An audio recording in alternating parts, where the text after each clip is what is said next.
ఆ BJP MP గారికి ఈయన కూడా కొంత అనుచితమైన లబ్ధి చేకూరుస్తున్నారు రాష్ట్ర ప్రభుత్వం ద్వారా. ఎందుకంటే ఇక క్విడ్ ప్రోకో కదా, నేను ఇది చేస్తాను నాకు అది చేయాలి, అది జరుగుతూ ఉంది ఇప్పుడు. ఇక ఇప్పటికిప్పుడు నేను దొంగ చేతికి తాళాలు ఇవ్వను. ఎంపీ గారి పేరు కూడా నేను బయట పెడతాను, నెక్స్ట్ ఎపిసోడ్లో బయట పెడతాను. ఎందుకంటే దీని వెనకాల ఉన్నది మొత్తం, దీని వెనకాల నడుపుతున్నది ఆ బ్రోకర్ను తెచ్చింది, ఆ బ్రోకర్ను రాష్ట్ర ప్రభుత్వానికి అటాచ్ చేసింది, ఆ బ్రోకర్ను అల్టిమేట్గా ఈ రకంగా ఆర్బీఐ ఐసిఐసిఐ బ్యాంకు నిబంధనలు పాటించకుండా ఆగమేఘాల మీద 10,000 కోట్ల రూపాయలు అన్నిటిని వైలేట్ చేస్తూ తెచ్చింది కూడా ఎంపీ గారి సారథ్యంలోని ఆ బ్రోకర్. ఎందుకంటే అంత స్ట్రాంగ్ బ్యాకింగ్ ఉంటేనే యూనియన్ గవర్నమెంట్ది ఇంత వేగంగా డబ్బులు వస్తాయి. లేకపోతే 10 రూపాయలు పుట్టాలన్న సామాన్యుడికి దేశంలో 10 రూపాయలు బ్యాంకు నుంచి రావాలంటే 10 క్వశ్చన్లు కాదు 100 క్వశ్చన్లు అడుగుతారు. ఒక లోను శాంక్షన్ కావాలంటే హోమ్ లోన్ మీ అందరికీ తెలుసు, అందరికీ ఉండే ఉంటాయి ఇక్కడ లోన్లు. హోమ్ లోన్ శాంక్షన్ కావాలంటే ఎన్ని పేపర్లు దస్తఖత్ పెట్టాలి? అట్లాంటిది 10,000 కోట్లు నీది కాని భూమికి కూడా ఇచ్చినవాడు నేరస్తుడా కాదా?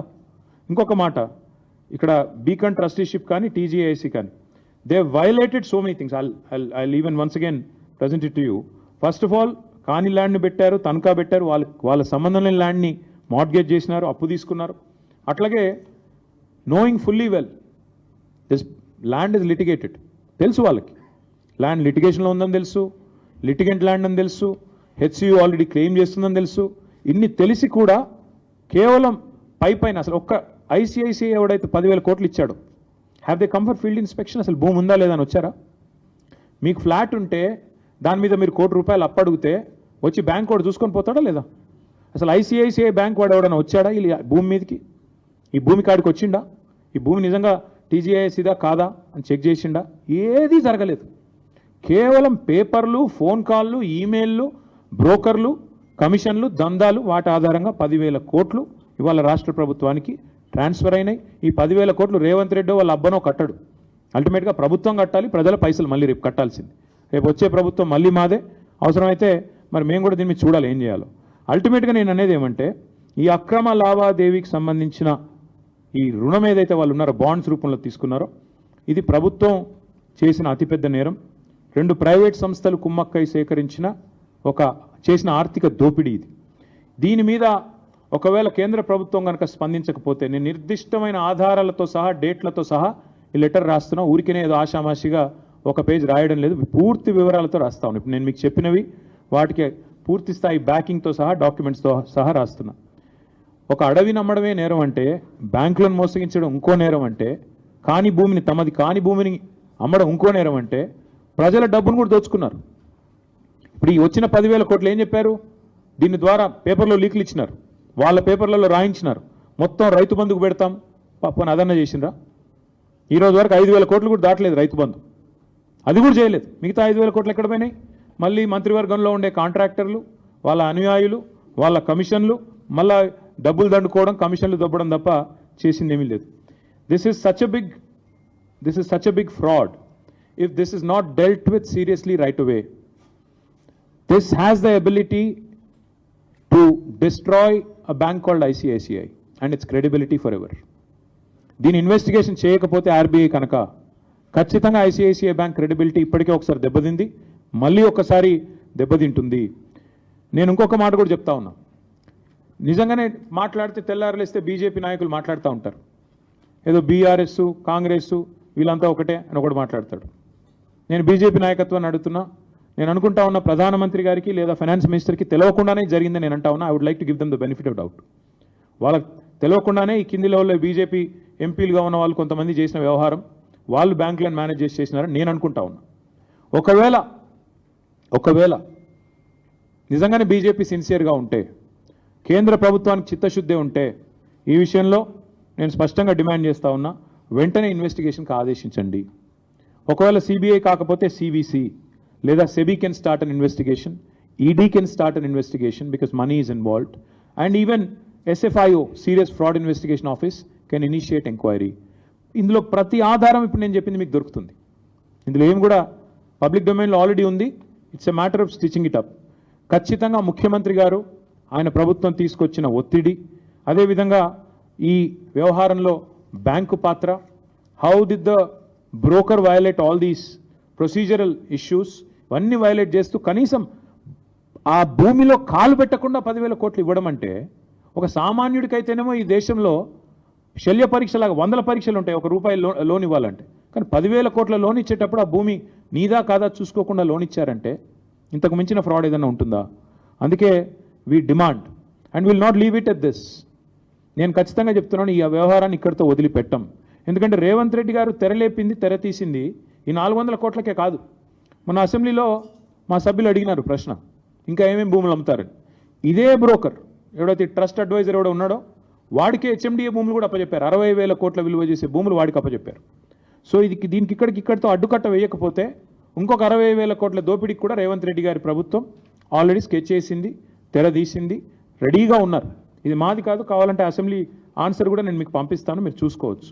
60,000 కోట్ల విలువ చేసే హెచ్ఎండిఏ భూములను కూడా ఇదే బీకన్ ట్రస్టీషిప్, అదేవిధంగా ఆ ఫ్రాడ్ ట్రస్ట్ అడ్వైజర్ ఎవరు ఉన్నారు వాళ్ళిద్దరిని కూడా మరి అప్పచెప్పి వాళ్ళ ద్వారా దోపిడీకి పాల్పడే ఆలోచనలో రేవంత్ రెడ్డి ప్రభుత్వం ఉంది. We demand. కళ్ళు దొబ్బినాయి ఇంత చూసినా.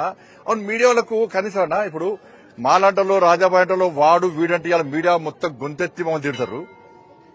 ఇంతకుముందు నేను వీడియో విన్నా, ఒక పేపర్ రోడ్డు వాడు, మరి మీడియా ఏం చేస్తుంది, ఒక పేపర్ రోడ్డు వాడు అని కేసీఆర్ కొడుకు మాట్లాడుతుంటే మీడియా ఎందుకు కూర్చుంటుంది, వాళ్ళు ఎందుకు కూర్చుంటుంది మీడియా?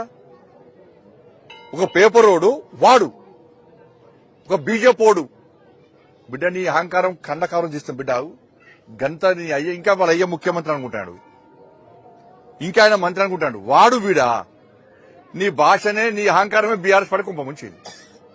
నీ అహంకారమే బీఆర్ఎస్ పార్టీ కుంభముంచింది. ఇలా చెవులు దొబ్బినాయి కేసీఆర్ కొడుకు. అసెంబ్లీలో ఏ రోజన్నా వీళ్ళు 6 గ్యారెంటీ గురించి మాట్లాడారు, కొట్టాడు, వాకౌట్ చేసిరా? వీళ్ళు కొట్టాడు ఎప్పుడైనా?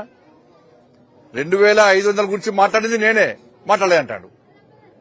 4,000 రూపాయల ఆస్తరా పెన్షన్ గురించి మాట్లాడింది నేనే, మాట్లాడలేని చెవులు దుబ్బినా, కళ్ళు దుబ్బినాను.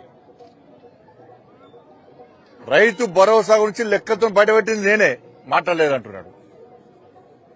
4,000 రూపాయల నిరుద్యోగ వృద్ధి గురించి మాట్లాడింది నేనే, మాట్లాడలేదంటున్నాడు. 2 లక్షల ఉద్యోగాల గురించి మాట్లాడింది నేనే, మాట్లాడలేదంటున్నాడు.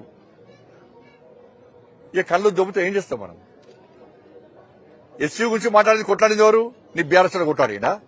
స్టేట్ మేళకే పరిమితం. లాంటి దెబ్బలు తినేవారు? మా యువ మోర్చా లాంటి దెబ్బలు తిన్నారు, మా మహిళా మోర్చా లాంటి దెబ్బలు తిన్నారు, మా ఎమ్మెల్యేలు అరెస్ట్ అయ్యారు. ఇప్పుడు ఏబీవీ కార్యకర్త జైల్లో ఉన్నాడు. రోహిత్ అనే ఏబీవీ కార్యకర్త జైల్లో ఉన్నాడు. అడ్డుకున్నది మేము పేపర్ స్టేట్మెంట్ ఇచ్చి ఇంట్లో కూర్చున్నది మీరు.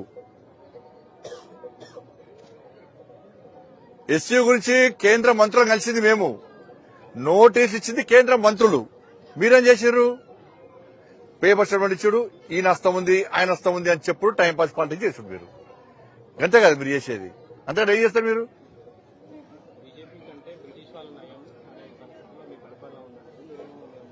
ఎవరంటారు?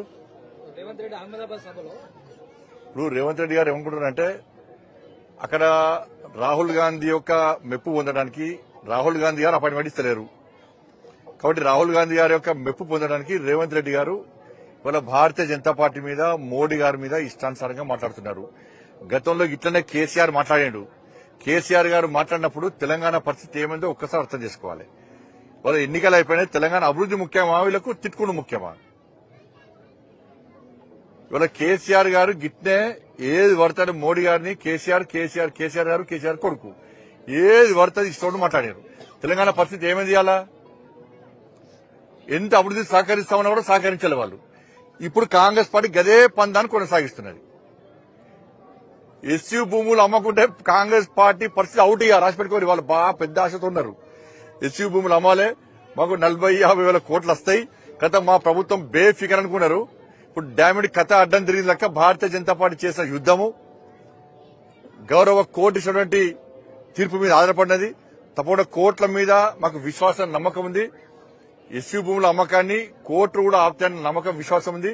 కేంద్ర ప్రభుత్వం కూడా చాలా సీరియస్ తీసుకున్నది. ఎట్టి బస్సులో హెచ్సీ భూములు అమ్మడివ్వం.